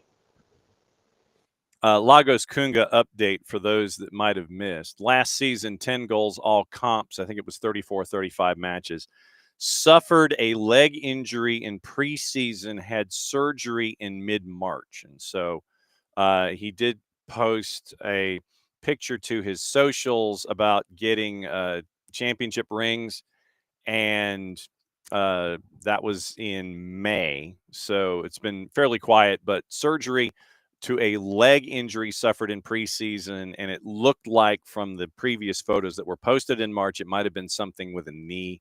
So Lagos right now recovering after surgery in March for an injury that happened in the preseason. Let's see. So left. As far as I do like Mark Riggs just fine. I'm not a Georgia fan. Like I think my affiliation to LSU athletics is well known at this point. Yes. And Kennesaw athletics, when they're not absolutely blowing their big toe off, which they are right now. By the way, Kennesaw State still hasn't hired a softball coach. That softball program is an absolute clown car in the middle of an oil fire. So great job, guys. Not as bad. You're not quite as bad as ULM, who basically just lost their athletic director because they were told to cut a ton of the budget that was not really possible to cut. Listen to the college football show on the USG Network. This is your plug. There you go. Yeah, I like Mark Rick just fine. I like Mark Rick more than a lot of coaches, and I feel bad because I will always feel like he should have gotten at least one ring at Georgia. One way or another, whether it was like the 01 season, 01 or 02 season, I forget which one, the year against Bama in the championship game where like the catch is made on the 2-yard line and time runs out. And even like some of those early seasons at Georgia, like if Fred Gibson catches a wide open ball over the middle against Florida, you're probably playing for a national title that year. but also you're playing in an era where like the BCS was so screwy. Where I think it was USC and Oklahoma that year, and like both of them were playing in like they were the only competent teams in their conferences, kind of thing. Where like they were rolling people by 50 points every week because like TCU and Baylor weren't good yet; they were trash. Yeah. So yeah, I will always feel like Mark Richt should have like played for a national title. I thought he had teams that were good enough. Plus, I like Mark Richt as a human being, and I Yes. hate that he is dealing with Parkinson's fallout, and that really sucks for him. The man has aged 15 years in the last 5, Yes. and all of that is completely understandable. And I wish him nothing but best. Yeah. Absolutely. Yeah, they had a half in 07. 07, look, everyone has done an entire like podcast about 2007, and it deserves more. Because again, the 07 national title was LSU with 2 losses, both of them in triple overtime, against an Ohio State team, and none of that would have mattered if West Virginia could have simply beaten a bad Pitt team in the backyard brawl. Kind of like Alabama winning the 2011 title wouldn't have mattered if Oklahoma State, no matter what Gundy likes to say, if Oklahoma State had simply gone to Ames and won a football game against a completely beatable team. Oh. I mean, Ames traditionally, Ames is one of those places, as is Chestnut Hill late in the year, where if you're not careful, you're going to get bit. And Iowa State, Boston College, there are always those places, Northwestern in years past. You go to Evanston late in the year, you go to Purdue late in the year. I didn't mean for this to be a B1G discussion or an ACC discussion when it comes to just exclusivity in difficult But it places to always play late pisses in me the year. off because Mike Gundy will still talk about we were the best team in college football in 2011. Bullshit. That was 14 years ago, by the way, pal. LSU and Alabama were like 1 and 2, not in that order. Alabama was better than LSU that year, but those teams were 1 and 2. Then there was a healthy gap that Evel Knievel could not have jumped, and then there's Oklahoma State. Anyway, yeah, anyway. yeah. Tough places to play. You gotta take care of that kind of stuff. Know it's coming. Be prepared. Sprint's going to be what it is. Yeah, and as far as mentioned, been saying for a while that we will see Kyle Buffer and Luke going for big money in around a year and a half time. Yeah, Riley's going to be an interesting one to that. And this is the midfield gets real weird for me for Atlanta United because Riley is, I agree, he's going to force an issue, and whether that's here or somewhere else.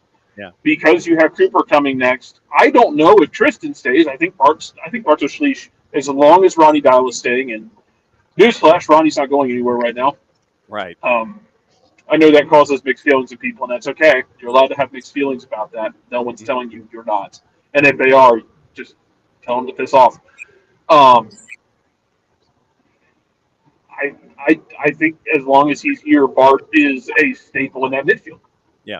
Especially this year when everything has sucked and Ronnie started yelling at people and Bart responded positively. I think stuff like that matters. Bart's a 28. Alzate's coming in. Again, 5-year deal. Again, if we haven't discussed it, one of the benefits of a 5-year deal like that is you can spread out the money. Correct. Even from being a designated player kind of thing. Yes. So I know people lost their shit about like, we're giving him 5 years. Yeah, it spreads out the money. Makes it easier to fit him under the cap. Like these are cap games you play. Shit happens. But you know what Jay is, and you know how Jay can impact games. I love Will. If Cooper starts pushing more and more, like you have decisions to make about having 3 really potentially fun homegrown midfielders. And last time I checked, you don't play the game with 6 central No? midfielders. So you're gonna have to make decisions. And if Will Riley ends up being that dude where we say, "Hi, Will, we really Mhm. like you, but I can't guarantee you minutes, so we're going to loan you with an option to buy to a place where you're going to get minutes." All right. Modiflow with a question. What can we expect from Cooper Sanchez in terms of play style? Kind of like a mongoose. Am I No, wrong? no, no, no. Ricky Tiki Uh, Sanchez? he will. He will. I'm interested to see what he does at Yeah. MLS level. Because I think he has some of that little mongoose insanity about him. In that he will win the ball back in the midfield. He might not do it without committing a foul, but you're not getting past him. He might take Yeah. you with it, but he can also carry the ball through the midfield. At least he could in MLS Next Pro. Again, I want to see how that looks in MLS proper because the game is different. The speed of the game is different. It's tougher. It's rougher. Uh, but when he has been dominating games in MLS Next Pro, he has been dominating them by being everywhere. Like that. Not that he's not that he is not your, Alzate, Darlington, Nagby can't get dispossessed guy. He is that he's not on the ball. You point him in a direction and say fetch, and he will fetch. He might bring a leg back with the ball, but he will Who's fetch. Daniel Bateman from the And I think, yeah, Go give me the ball. a good pass rusher. Yes. Yeah, he's like a good pass rusher in that regard. Hey, go fetch, and that's what you won't see. And I'm oversimplifying some of the stuff about him just because I also don't want to set unrealistic expectations about him. But I really like what Cooper Sanchez has brought to the table. And it's been fun to see Cooper continue to evolve the way that he has. Let me grab stats on Cooper so far here in 25. So for the club, it has been, as I scroll down, 14 matches, 12 starts, 952 minutes. It is obviously twice that he has been in when it comes to being a sub on the day. So it is, no, that's not what I wanted. And so it just kind of just wanders off and does things. So obviously, played pretty much the full match against Messi and Friends 2. He was in Leagues Cup on the board for Leagues Cup for both Necaxa and for the matchup on the short-term agreement for Seattle. Starter played 82. Starter played 88. Starter played 74. MLS short-term agreement with the NYC match. Starter played 90. Starter played 89. Starting that 3 matches in 12 days, he started as a substitute for the matchup against Crown Legacy. 68 as a starter, 45 as a starter, 67 a starter. Came in once again with the schedule compression and in a double match week, started, played 59, came on and subbed for the final 27. Started, played 68, started, played 90, started, played 68. And so there were 3 times that he had the short-term call-ups this year. And you've gotten to see what Cooper has been able to put on the table. He has 2 assists on the season. And also, as I try to sit here and shuttle down to find what it is I'm looking for, 25 and 5. He has fouled 25 times, and he has suffered 5 fouls. He has a handful of yellow cards. So to that mongoose that you are referring to, not afraid to mix it up, not afraid to sit there and let everybody know what he thinks about a particular situation. He'll get introduced to a situation. He also has total attacking assists of 8 when it comes to Atlanta United. So that puts him in the tie for 3, 6, 7th on the roster. Moises Deblante, Javi Armas, Ryan Carmichael, Nick Sessick, Gabriel Wesse, Rodrigo Neri, and then Togashi, Luke Brennan, Will Riley, Cooper Sanchez, and Braden Dunham, each with 8. Ronan Wynn and DCQ with 7. Patrick Weah with 6 in the limited starts that he has. But that's what you've gotten from Cooper Sanchez this season. So starting in all but 2, 952 minutes, and so that puts him 3, 6, top 10 in minutes for Atlanta United, only being available for 14 matches played and 12 starts so far this season. Modiflow asks, of the homegrowns who featured, who had or has the potential to be the best as in global recognition, and which was your favorite in an Atlanta shirt? Oh God. So global recognition. We'll start there. I know what you mean. Had he been able to be an adult and kept his shit together, yeah. I don't know if he would have been the best, but Andrew Carlton's technical skill was stupid at the age of like 15. Mm. I don't know if he would have been the best player, but like you would have like he'd have popped up on you've been that cat who like pops up on highlight tapes. Yeah. Because he was so technically gifted. Not even just like yes, he worked at it. But he started from a hell of a baseline, man. Young Andrew Carlton was he's a problem with the ball at his feet. One of the problems that he ran into, in my opinion, again, I think I feel, he was never athletic enough. You had to protect him. Kind of like the old Quadro Poku conundrum with the Silverbacks and that NYC ran into when Poku was in NYC. Yep. Not athletic or defensive enough. You have to put people behind him, and have to have cover for him to not defend or not cover ground.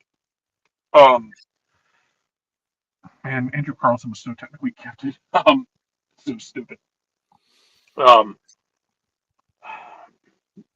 Caleb is in that conversation. Yeah. I think DCQ can be in that conversation. He's still a young kid, and I think he's had some growing pains this year, which is fine because he's a teenager and no one develops on a straight line.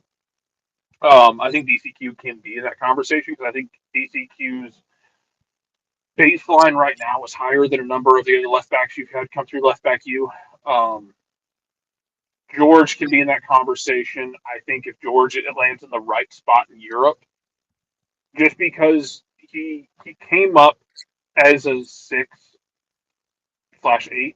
Yeah. So he's incredibly comfortable on the ball as like the ball playing center back, but he's also so big and athletic that I think if he lands in the right spot, and George is still young enough, I think if he lands in the right spot, he can be a name that is known.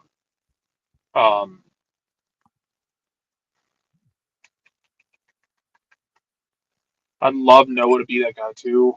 I hate that it's not here. Noah's just also like Noah's just that dude that's so much faster than you think he is. But yeah, like Andrew will always stick in my head. Andrew Carlson will, because he was just so technically gifted, and he had some games like with the youth national teams. He had some games you're like, oh my god, this kid's gonna blow entire villages down, and it didn't happen. And some of that was maturity. Right. A lot of that was maturity. I don't know. What do you think? Who else in your brain? Who else in anyone's brain? Like, was that academy kid who had that potential? I mean, I would say you're looking at Caleb. I know that there was a lot of thought of George Bello, but I think that George was given advice and followed paths that he should not have. I think he followed them prematurely. And I thought that George would have been that way. Like I said, I think Caleb is there, and I think that this wave of youngins really can make an impact with Noah and Ephra and George going over to West Brom. I think that this wave that we have been part and parcel to covering and seeing from academy to twos to professional, I think that that's a part of it. And favorite in a shirt, wow. Global recognition is probably Caleb. See, that one, Caleb, I think is my favorite in the shirt Yeah. too. Caleb or Yeah, Jay? Jay. Because as George Bello was really good. George Bello was part of that first ever crop, and like George Bello made it work. Whereas like Largo struggled with consistency. Patrick Okonkwo never really clicked. Patrick Okonkwo also had like a stretch over the summer in 2018 where he went to Charleston on loan, and Augie got him like contributing. It was really weird. Yeah. But it worked. Goslin never recovered from injury. Carlton didn't mature, and kind of kept. Even when he they gave him that loan to Indy 11 and he was performing, then he went and did an interview and stuck his foot in his mouth when he didn't need to. There were so many unforced errors with that kid. But man, Jay, I would say Jay or Caleb have been my favorite to put on the shirt from the academy. Just because of the way they played in that shirt, like it matters to them. Okay, so right now George is at Lusk in the Austrian Bundesliga, and he is their season just started. And he's been with Lusk. I think that he has one more year left on his deal there. He's kind of found some stability in the last handful of years at Lusk in 23-24. It was 33 matches for them with an assist. 24-25, he had 32 and 13. So 45 matches, all comps. And that's like Bundesliga playoff, Bundesliga, OFB Cup, Conference League, Europa League qualifying, all of that. And 2 goals and 3 assists for George last season in 45 matches. And then he's played 2 matches this year, and he has started in both. So I think he's found a home at left back at Lusk. And so he's got this contract year left. Played in both matches, started in both, and so that's where he is right now. So he's had a handful of seasons at Lusk after being at Arminia Bielefeld, coming off the bench, not playing in every match. 25 matches. Yeah, that was. And that's where I said the bad advice. Somebody got in his ear and gave him bad advice. So 35 matches at Bielefeld, and he goes from Bielefeld to Lusk, and he's played 80 matches there in all comps, 2 goals, 4 assists. And I think, like I said, I think he's found a home at left back at Lusk, but this is a contract year, so obviously we'll keep an eye on George and find out what's going on with him over there in Austria. But yeah, for me, Pars says really need a guy who will dribble the ball like Barco or Thiago, and that's just a piece that's needed. I'll fan this fire before I leave. I've never done that before. I know. Yeah, I agree. Every time we get one, though, people bitch about it, and every time we lose it, people bitch about it. Because we also did this with Piti Martinez when Piti came in here and started cracking off shots from distance, which you do need. You cannot walk the ball in every time, and it became a talking point on blogs and on social media about guys shooting from distance and how wasteful it was. And then, then you get to a point where guys don't do that, And then you get the same talking points the other direction of like, well, at some point you got to just shoot. Well, which one do you want? Like, pick a direction here. Pick something to complain about consistently instead of just complaining about the one thing that's missing and then changing it to something else because you can't decide to talk about something without complaining about one thing or another. Because God knows they bitched about Pithy dribbling, they bitched about Marcelino Moreno dribbling, and especially in a straight line. Like, yeah, I get it. You always want to be making those dribbles towards goal. It's hard sometimes when when they know what you are. They're going to put three guys at you, and they're going to kick the shit out of you. You have PT, you had Marcelino, you had Lee Saruhu coming off. Yeah, PT Pitty made a career out of hitting some of those River Plate. I don't know if he just never got settled in Atlanta or what. I think he's a different cat. Like, Pitty's a different dude. He's really quiet, really reserved. But God knows he hit some of those at River. And now you have Maranchuk, who, if he gets that little bit of space, can pop off with that left foot from distance. But it's not just Pitty. It is the whole thing of we always have to have something to be mad about, to complain about, to be scared of. Instead of, and I swear to God, you can just enjoy the good. You can watch a team win 3 games and be like, you know what, that's not sustainable. Because it's not always going to be sustainable. Ronnie Allen told you as much when you won 2 straight at home. Said like, we can't win games giving up 3 goals. Correct. You can also enjoy the good when it happens, because especially when you're in this kind of stretch where the good isn't coming as consistently, I promise you, it's okay to enjoy the good things and not try and drag everyone down into the negative with you. I promise it's okay. The fun police are not going to show up and throw you in the back of a dark wagon.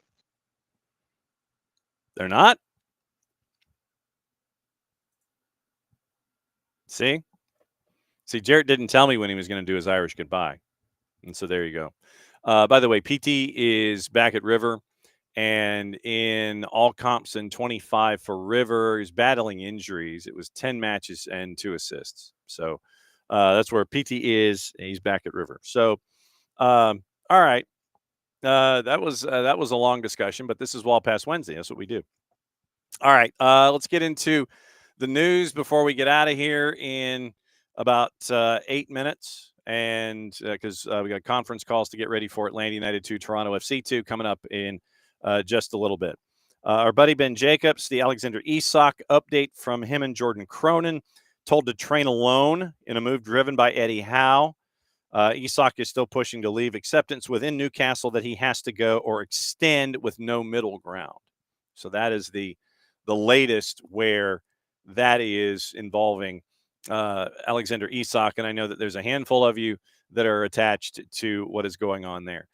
Tonight, once again, we'll go through the 7 matchups and your juice boxes in Leagues Cup. It is 7-10 Orlando City, the purple team hosting Necaxa at a -169. Draws a +322, and Necaxa is a +359. Atlanta United hosting Atlas tonight. Mercedes-Benz at a -103. Five Stripes Countdown, 6:30 with Maddie and Abe. Jason and Mike will have the call for you at 7:30, 7:40.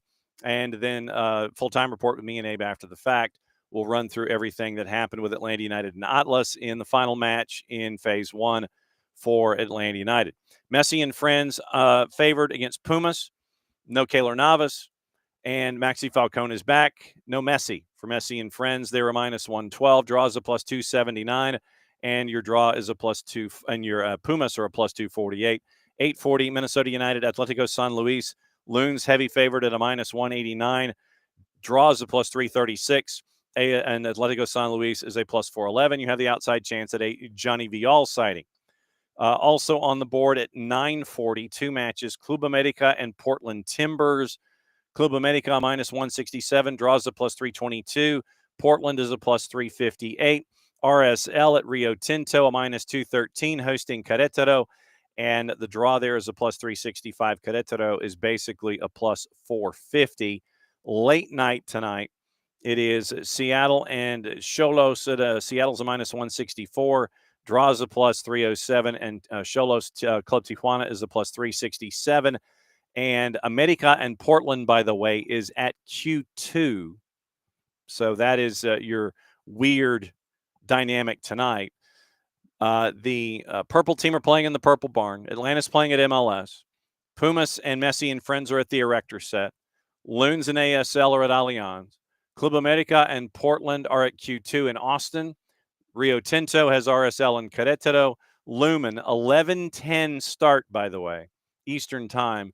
It is Xolos and Seattle Sounders. So that is the rundown tonight with your juice boxes. So what to watch, where to watch it, how to watch it, and catching up with folks on all of that once again. Remember, you got things on Apple TV and MLS Season Pass.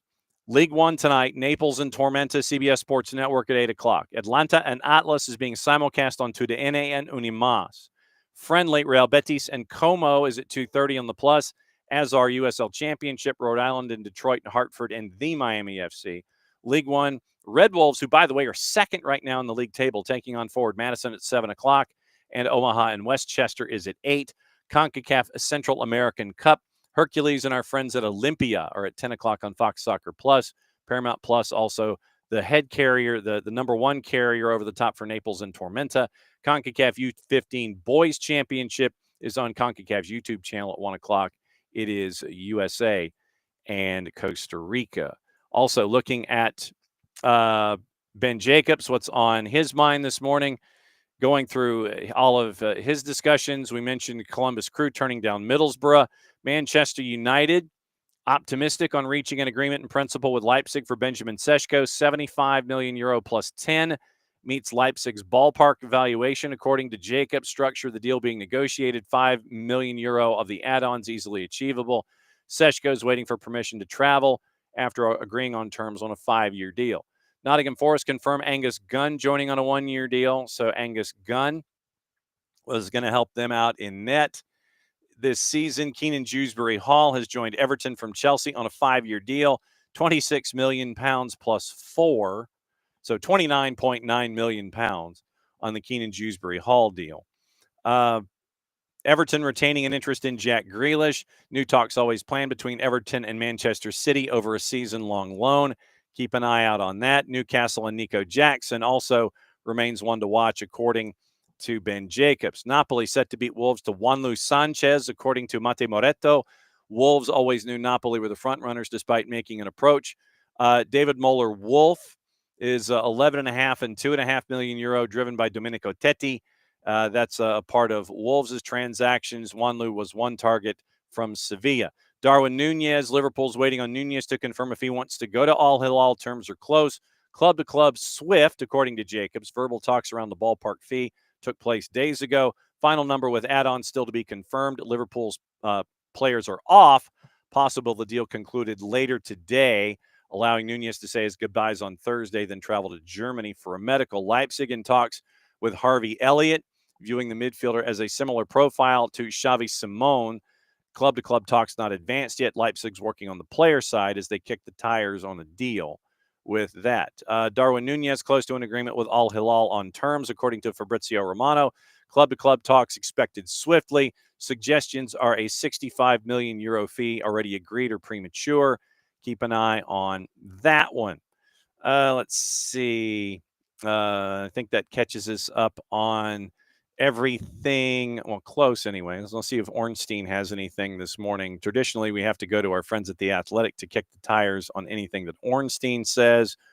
There's the Seshko news. There's the West Ham news on Callum Williams as a free agent. Thomas Partey, Burnley, and Leslie Burnley reach agreement with Chelsea on Leslie Ugochukwu, 21-year-old set for a medical. It looks like a 5-year deal, and instantly bolstering the attack there. Stuttgart pursuing Fabio Vieira from Arsenal, according to Ornstein. Botafogo reaching an agreement with Bournemouth to sign Neto, 36-year-old keeper. Looks like a 2-year deal plus another 6 months. If that is going to go, so it'd be a 2.5 on Neto. The numbers on Seshko for Manchester United, according to Ornstein, Leipzig accepted 82.5 plus 2.5 from Newcastle, but Seshko wants Manchester United. No club agreement as of yet. And that's the news on Darwin Nunez. I think, let me check Tom Bogert and see if there's anything domestic. Once again, thanks to Tyler for hanging out with us in hour number 1. Hour number 2 being what it is, the chaos that is attached there. We mentioned Max Arfston. Tim Weah is undergoing a medical ahead of a move to Marseille, loan with an obligation to buy. Dan Sheldon helping out with the information there at the Athletic. Lucho Acosta, this broke last night. Looks like FC Dallas Fluminense over a fee somewhere north of $3.5 million in add-ons. It's been reported that it's 5. That's what Dallas paid to bring Lucho in from Cincy. Dallas fans were probably cheering in the streets. That's the noise that you hear. So 5 for Dallas to pay Cincinnati. Looks like Dallas might be getting close to that by the time it's done for Lucho Acosta to go to Fluminense. Hiba Perez at Globo, the first one to respond and discuss everything there. So Lucho Acosta looks like he's heading to Flu after not getting a whole lot done at FCD. Tomorrow. Power Hour, hour number 2, Nino and Nico at 10 and 10:30. Get you ready for the weekend. Talk about Leagues Cup. Talk about all the things. Get you ready for MLS on the weekend and find out what's going on out west. Chasing our guests in the Pacific time zone and with Major League Soccer as well. Keep you posted on all of that. Plus all the stories that are going on. We have experts that we're trying to track down as well. Marty Jellamy is going to join us again on Tuesday next week to discuss everything that's happened with the Unified team. Unified scarf, by the way, tonight at the Atlanta United match. Very, very cool thing there. Yeah, I'm probably going to buy it. And so it looks like Marty Jellamy is going to talk about Genuine Cup and get you ready for the matchup with Toronto coming up on the 24th as they respond in the home and home. And we get the update on everything that happened in Houston and find out about All-Star and all the things with Marty as he joins us next week. Thanks for hanging out with us as you always do here at 9:05 Eastern, back in a little less than 22 since it is the end of the show. Mucho Platiel, play it safe. It means we get to do this. Back at it again, 9:05 Eastern tomorrow morning, technology permitting.